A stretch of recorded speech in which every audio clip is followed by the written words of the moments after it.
Hello and welcome back to the reading studio. I'm Mr. LP, your read aloud specialist. We're going back to the ocean. My ocean shirt with all the fish. But today we're not going to read about a whale. We're going to read about a man who is pretty famous. And the book is called Manfish, the Story of Jacques Cousteau. It's one of my favorite, most recent books because when I was little, I used to watch the undersea adventures of Jacques Cousteau on TV. And every week he'd go down into the ocean and explore. This is his story. Let's get started.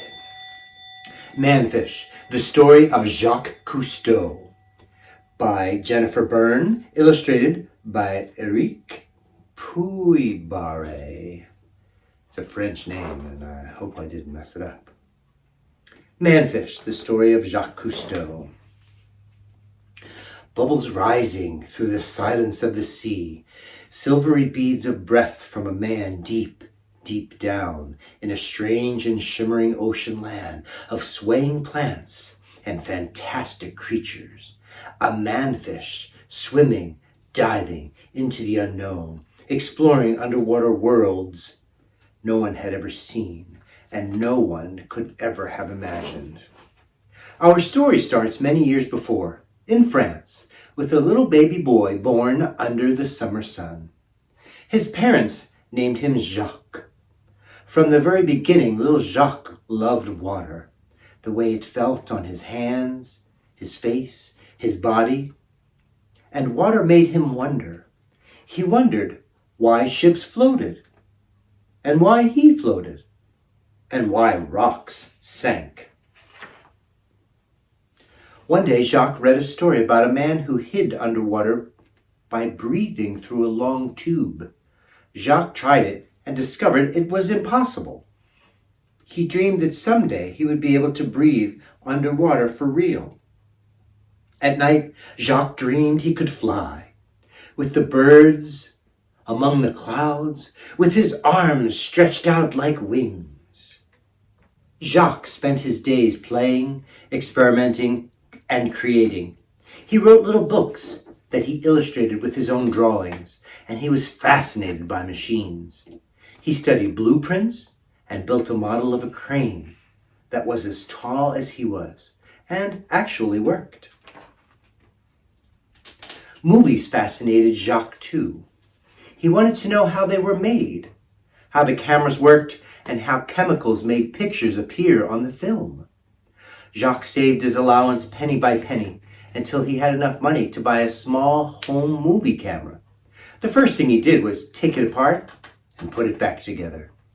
Then he began to film everything around him. He put his brother, cousins, parents, and friends in his movies. He dressed up as a villain with a painted-on mustache, and he made some very villainous films. Jacques was always the star, the director, the writer, and usually the cameraman. When Jacques finished school, he joined the French Navy. His ship sailed all around the world, and everywhere he went, he filmed what he saw. In China, he filmed men catching fish with their bare hands.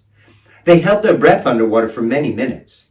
Jacques wondered what that would be like. One day at a beach, a friend gave Jacques a pair of goggles with rubber frames and glass to look through. Jacques wore them into the ocean.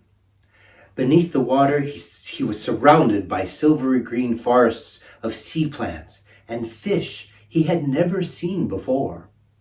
Everything was silent and shimmering. It was a whole new world. When he came up, he saw cars, people, buildings, and telephone poles. Once again, he went below into the magical underwater world.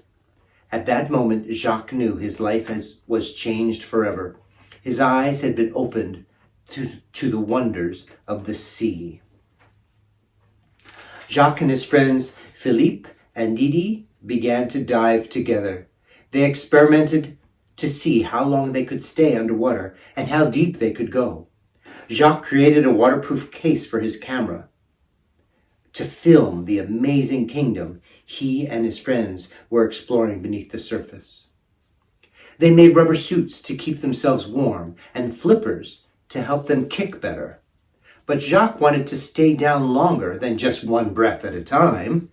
He realized he needed to take more air with him, enough air to explore the mysterious depths and vast expanses of the ocean, to swim through the sea as free as a fish. He wanted to become a manfish and began to work on just how to do it. On a warm summer day, Jacques stepped into the blue Mediterranean Sea with his new invention. He called it the aqua lung because aqua means water, and our lungs are part of our body that holds the air we breathe. Below the surface, Jacques swam and glided and dove. He did flips and somersaults. He stood upside down on one finger and laughed bubbles into the sea. Jacques could breathe beneath the water. Now he could swim across miles of ocean, his body feeling what only scales had felt, his eyes seeing what only fish had seen. The water made him feel like he was flying, just like in his dreams. Jacques had done it. He had become a manfish. Jacques was ready to explore the oceans of the world. He needed a boat, and he found a big old wooden Navy ship named Calypso. In a year, he turned it from a warship into an explorer's ship. Jacques, Felipe, and Didi gathered a crew, their aqualungs, their hopes, and their dreams, and they set off to explore the inside of the sea, to film a world that no one had ever seen before. On their journeys, they dove deep into a seascape of plants. Green and purple prickly plants, red branchy plants, spongy plants, wispy, feathery, swaying plants, slow dancing to the rhythms of the sea. They discovered plants that could feed you, plants that could poison you, plants that looked like fish, and fish that looked like plants. They swam with giant whales, hitching rides on sea turtles, and made friends with porpoises with shining eyes and smiling faces. They filmed fierce and frightening sharks so strange and dangerous, Jacques and his crew had to build cages, not for the sharks, but for themselves, so they could make their movies without being eaten.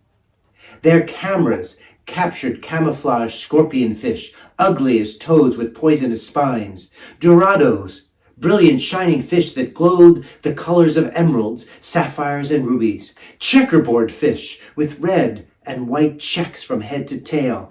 Deep down they discovered a kingdom of giant rays, fish that fly through the water with wings that swim. They came face to face with a fish as big as a truck, with long fangs, lips like giant tires, and huge saucer eyes. They called it the truckfish. On the bottom they found pink ghost crabs with eyes as long as stalks, buried so deep in the sand they looked like a garden of eyes. And flute fish with heads like horses and bodies the shape of tubes, sticking out of rocky openings like pencils in a cup. Everywhere the Calypso went, Jacques and his crew made films of what they saw, films that played in movie theaters, films that played on TV. Millions of people all over the world discovered the wonders of the sea for the very first time, with Jacques, Felipe, Didi, and their adventurous crew. After Jacques spent most of his life making movies about the sea, he saw something happening, something shocking. Plants that used to be alive and healthy were being poisoned. Fish were sick and dying. Jacques saw that people, without realizing it, were slowly killing the sea and its creatures by dumping garbage and poisonous chemicals into the ocean he loved so much. Jacques knew what he had to do. He had to make movies to warn people, movies to save the sea. Jacques spoke to presidents, to kings and queens, to people all over the world and all over the earth, asking them to help save our oceans, our planet, and he spoke to children. Jacques dreamed that someday it would be you exploring the worlds never seen, never imagined. Whole new worlds, silent and shimmering, worlds that are now yours to discover, to care for, and to love. There's an author's note at the end with more to read. And that's the story of Manfish, the story of Jacques Cousteau, one of my favorites. Thanks for joining me in the reading studio, and like and subscribe, please, and watch my other books and videos, and make comments. Tell me what you'd like to have me read, and I'll read it right here on the reading studio. Thanks. See you soon.